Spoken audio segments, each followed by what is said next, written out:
Olá, eu sou Antônio Ramos, mestre em História e doutorando pela Pontifícia Universidade Católica de São Paulo, Brasil. Nesta apresentação, vou tratar da minha tese de doutorado, que defenderei ao final deste semestre na mesma universidade, cujo título é As Almas do Gentio da Terra, a escravidão indígena em São Paulo na instituição do sistema da administração. The Land's Gentile Souls, Indigenous Slavery in São Paulo at the Institution of the Administration System. A referência temporal é o século XVII, no contexto geográfico de São Paulo e seus arredores, que envolve, além do restante da América Portuguesa, as regiões das bacias dos rios Paraguai e Paraná, no interior da América do Sul. Almas do Gentio da Terra. Essa era uma das formas com que os colonos portugueses se referiam aos índios, conforme encontramos em diversos documentos da época, como testamentos e atas das câmaras municipais, os poderes locais das vilas. Este termo encerra especialmente um sentido religioso, relacionado ao principal objetivo do sistema colonial em relação aos indígenas, a conversão ao catolicismo, que, por sua vez, servia como justificativa a um sistema de dominação sobre os indivíduos baseado na servidão e exploração do trabalho, que no sentido prático equivalia a uma efetiva escravidão. O principal fator que regia as condições da questão indígena nas Américas portuguesa e espanhola era o fato de que a escravidão dos índios era proibida. Apesar disso, ela existiu de fato e de forma intensa e abrangente. Para tanto, os colonos, os poderes locais e as coroas de Portugal e Espanha promoveram sistemas legais de servidão, posse e controle sobre os indígenas que possibilitavam a exploração escravista, mantendo o índio na condição de legalmente livre. Estes sistemas baseavam-se em direitos adquiridos pelos colonos sobre grupos ou indivíduos durante determinados períodos de tempo, geralmente por vários anos, onde através do cumprimento de alguns deveres, como a promoção de alimentação, moradia, vestuário, cuidados médicos, e, sobretudo, a garantia de uma conversão, que era simultaneamente religiosa e civilizatória, os colonos então poderiam explorar a mão de obra e os serviços dos índios.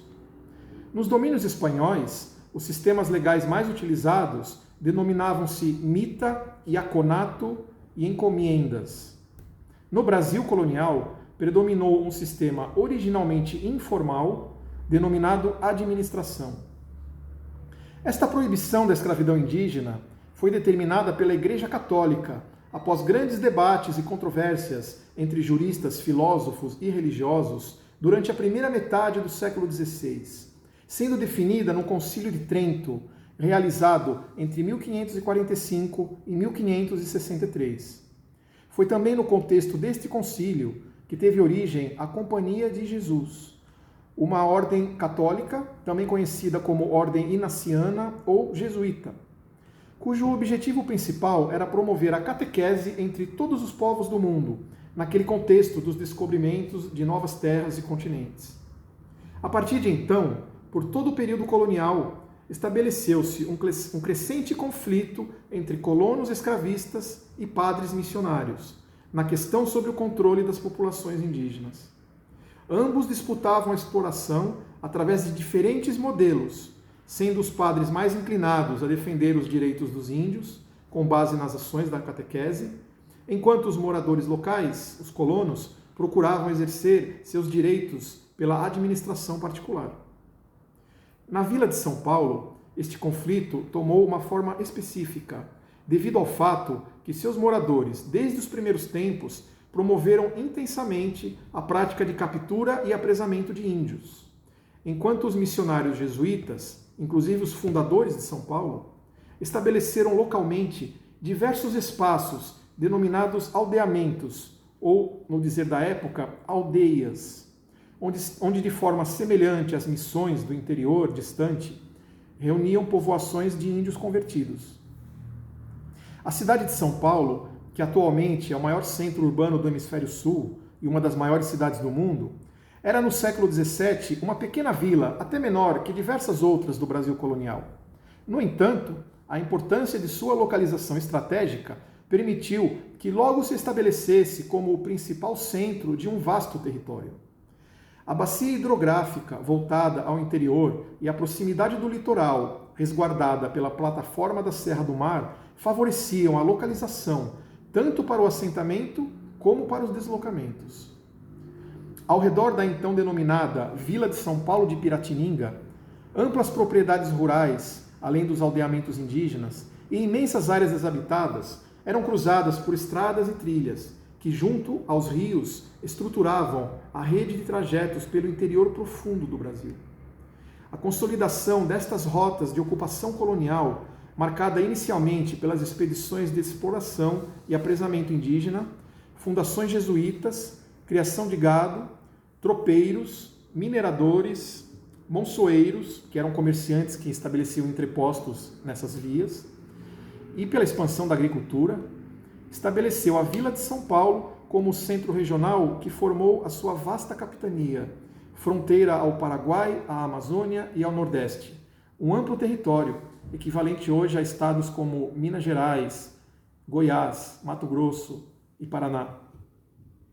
O estabelecimento de um arco de aldeamentos na região paulistana, a princípio como espaços de catequese missionária e habitação dos índios, não excluía demais funções que tais centros de concentração populacional foram adquirindo por sua crescente importância política e econômica. Entre esses principais centros, podemos apontar Pinheiros, São Miguel, Guarulhos, Barueri, Carapicuíba, Itapecerica, Embu, Escada, Itaquaquecetuba e São José. A maioria desses centros atualmente são municípios do estado de São Paulo ou mesmo bairros da cidade de São Paulo. Estes espaços funcionavam como centros de encaminhamento e repartição de índios que eram trazidos das expedições entre os colonos e mesmo pela coroa para trabalhos e serviços diversos a que eles eram requisitados. Havia, porém, nos aldeamentos também um aspecto que possa parecer contraditório, mas que pode ser entendido a partir do lugar do índio nesta sociedade. O aldeamento poderia significar também uma forma de liberdade e de inclusão social para o índio.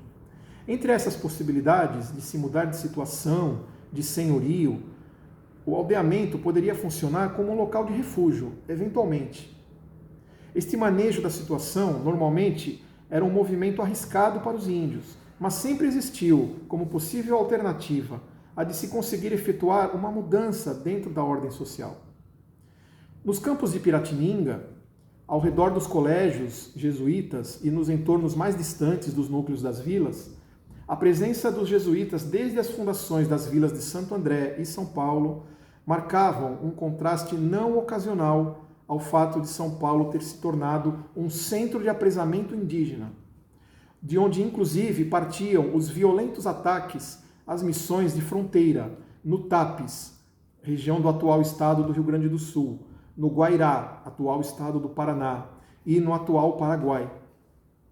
Em São Paulo, esta estratégia de ocupação foi realizada de forma sistemática.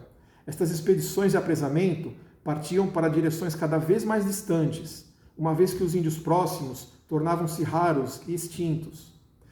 E tornaram-se uma espécie de tradição familiar formar estas expedições entre os moradores paulistas, trazendo para a vila grandes quantidades de índios aprisionados, na casa de milhares, às vezes em uma única expedição.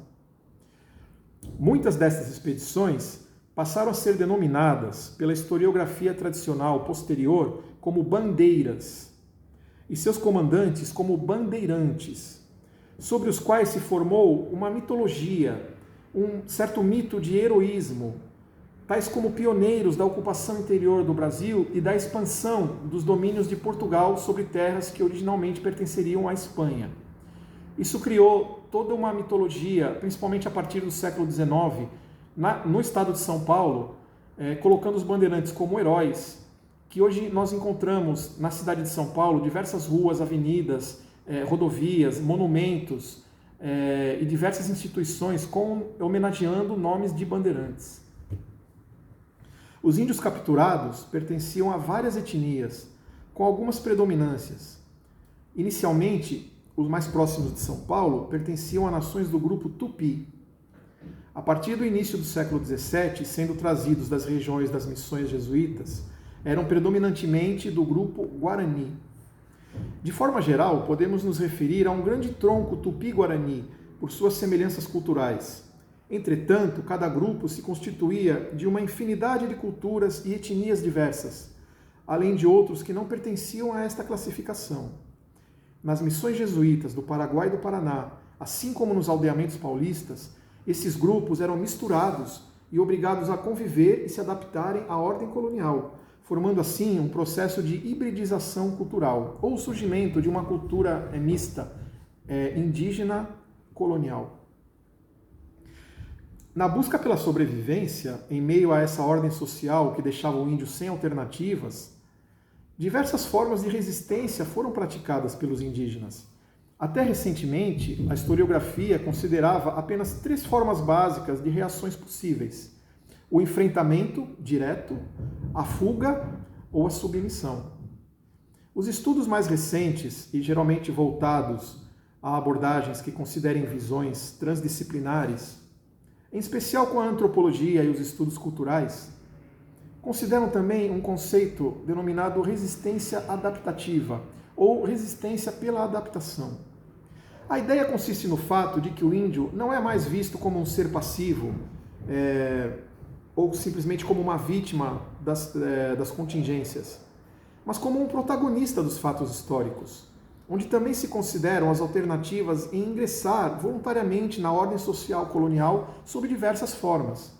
No caso de São Paulo colonial, isto podia ocorrer, por exemplo, pela conversão voluntária, pela miscigenação e integração familiar entre os moradores, pelos diversos tipos de trabalhos e ofícios executados, muitos deles trabalhos especializados, embora sempre numa condição de subalterno, ou até mesmo pela colaboração com as próprias expedições bandeirantes, indo capturar outros índios, conforme os colonos requisitavam o uso militar dos índios de guerra, que também atuavam em conflitos em outras regiões do Brasil, como nos ataques a índios rebeldes em Minas Gerais ou no Nordeste, e também contra os invasores holandeses no século XVII.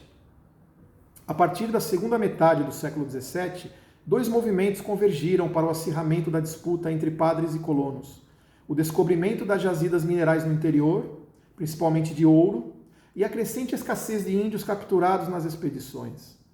Naquele período, que foi o apogeu dos ataques dos paulistas às missões jesuítas, os índios passaram a ser requisitados também para os trabalhos nas minas, em todas as suas etapas, desde os descobrimentos, a extração dos minérios, o transporte e até o comércio. Ao mesmo tempo, a coroa portuguesa, que havia restaurado sua independência da União Ibérica desde 1640, prosseguia baixando uma legislação que reiterava a liberdade indígena, colocando limites na atuação dos colonos, por pressão da Igreja Católica. As câmaras municipais das vilas, como a de São Paulo, que exerciam o poder local em nome da coroa, faziam valer suas ordens, mas como eram formadas pelas próprias elites locais, encontravam-se divididas quanto à questão indígena. De forma geral, acabavam por legitimar a escravidão, mas através da pressão e dos protestos dos moradores, muitas vezes de forma violenta. A tensão chegou a tal ponto que os próprios missionários religiosos se dividiram em 2 facções, favorável ou contrária aos colonos paulistas. Até que em 1696, a coroa portuguesa foi obrigada a intervir, determinando assim a legalização da administração particular. Ficaram estabelecidas regulamentações mais específicas sobre a exploração indígena, de forma a atender às reivindicações dos colonos. A partir de então, consolidou-se em São Paulo a posse e o domínio sobre os indivíduos nas formas que antes eram praticadas informalmente, marcando assim, na entrada do século XVIII, o apogeu do escravismo indígena em São Paulo, ao mesmo tempo em que se iniciava sua decadência, pelo declínio populacional dos índios nos aldeamentos e de forma geral. Muito obrigado.